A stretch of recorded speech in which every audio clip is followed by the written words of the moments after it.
Autoline Daily is brought to you by Bridgestone, passion for excellence. Dow Automotive Systems, improving durability and increasing design flexibility with Betamate structural adhesives at dowbetamate.com. And by Hyundai. Experience the 2011 Hyundai Sonata today at HyundaiSonata.com. This is Autoline Daily for January 10, 2011, and now a special update about some of the new vehicles debuting at the Detroit Auto Show. And be sure to catch our live webcast from the floor of the show, which starts at noon today. Last month, we reported that Porsche said it will have something spectacular at this week's auto show in Detroit, since it hasn't attended the event for 4 years. At the time, we speculated that it could be a production version of its 918 Spyder, and we were partially right. According to Bloomberg, Porsche will show a racing version of the 918 Spyder. Not too many details are known, but it will be equipped with a V8 that cranks out 600 horsepower. And speaking of race cars, Cadillac will debut its CTS-V Coupe race car at the auto show today. Cadillac developed the race version with engineering firm Pratt & Miller and tried to keep as much production content as possible. Last month, the company announced it will re-enter the Sports Car Club of America's World Challenge GT Racing Series for the first time since 2007. The first on-track tests will be conducted later this month at the Sebring International Raceway. Minivans seem to have a stigma in the minds of many car buyers, so automakers are trying to come up with ways to make the boxy people movers look sexy. The latest example, making its global debut at the Detroit Auto Show, is the Kia KV7. Kia is calling this the latest design statement from its U.S. studio located in Irvine, California. As you can see from this teaser shot, the KV7 incorporates several innovative lighting elements currently being evaluated for future Kia production vehicles. Looks like they're going for an aerodynamic look for their minivan. Also making its North American debut, Chinese automaker BYD is showing off its first SUV called the S6.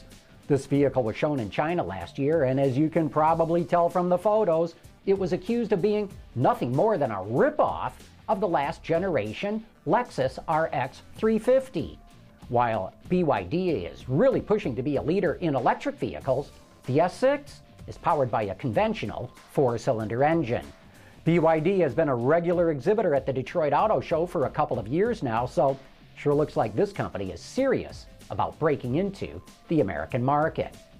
Another vehicle we look forward to seeing in the flesh, in the steel, is Chevy's new B-segment car, the Sonic. It's a replacement for the Aveo, a dreadful name which has zero name recognition in the American market. Adding insult to injury, most Americans can't even pronounce its name right. They either call it Aveo or Aveo. So it's a smart move renaming it, at least for North America, because it continues on as the Aveo elsewhere in the world. The company describes the car as energetic and youthful. From what we can see, its styling is perky, but that's about all we've got for now. GM hasn't released anything else on the car, at least not yet. We have no idea what features it'll have under the hood.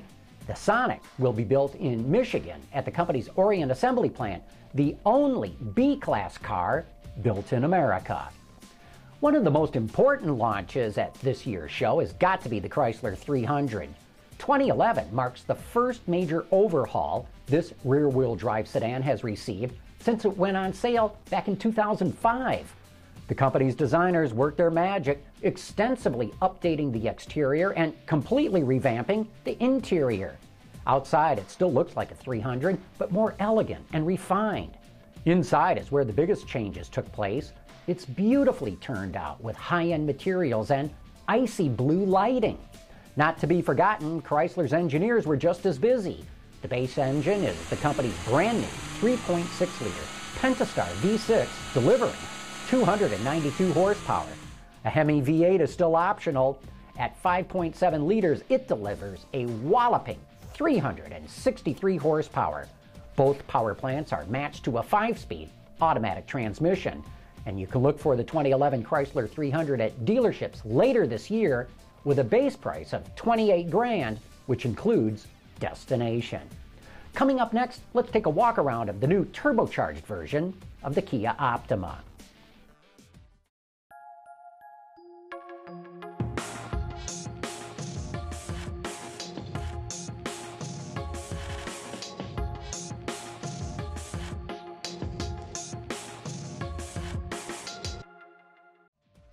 When Kia introduced the Optima last year, it turned a lot of heads thanks to its great styling.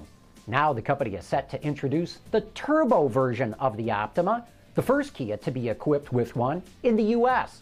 Let's take a look at what sets it apart from the standard model. Hi, my name is Orth Hedrick. I'm the Director of Product Planning for Kia Motors America, here to introduce you to the 2011 Optima SX Turbo. Wanted to point out a couple of the features that differentiate it from our normal model.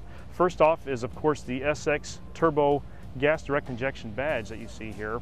In addition to that, the LED taillights and also a lip spoiler that comes on all the SX models.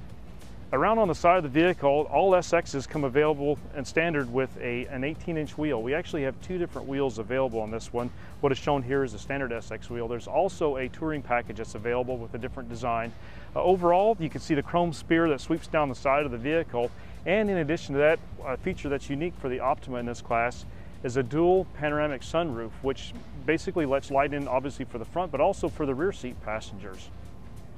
Around here in the front, a couple of the other features that differentiate it: high intensity discharge headlights, a unique SX grille, and also unique fascia that gives it a sportier overall look.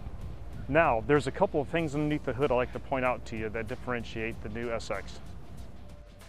Under the hood is a 4-cylinder turbocharged engine that delivers 274 horsepower plus 269 pound-feet of torque.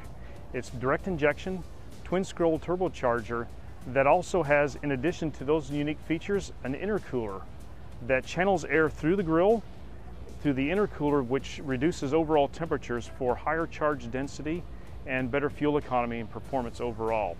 In all, it's a great package that delivers best-in-class performance, fuel economy, and in addition to that, a 10-year, 100,000-mile warranty that's standard on all Kias. A couple of features I'd like to show you on the interior of the Optima SX that makes it unique. First off is carbon fiber trim on the interior. In addition to that, we also have a unique SX trim here that's shown on this particular vehicle. And also unique for Optima in this class is a heated and cooled front and passenger bucket seats, which is unique. Also, in addition to that, the overall design of the IP is about 10 degrees canted towards the driver. That gives it kind of more of a driver-centric overall experience. Again, kind of denoting this engaging performance feel overall to the Optimas. That's standard on this vehicle and all the other Optimas that are available.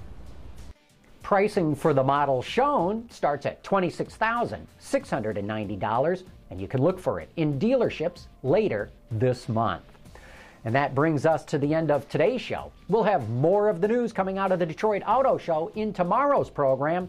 And don't forget that you can catch our live webcast coming from the floor of the Detroit Auto Show at noon today as well as tomorrow. Thanks for watching.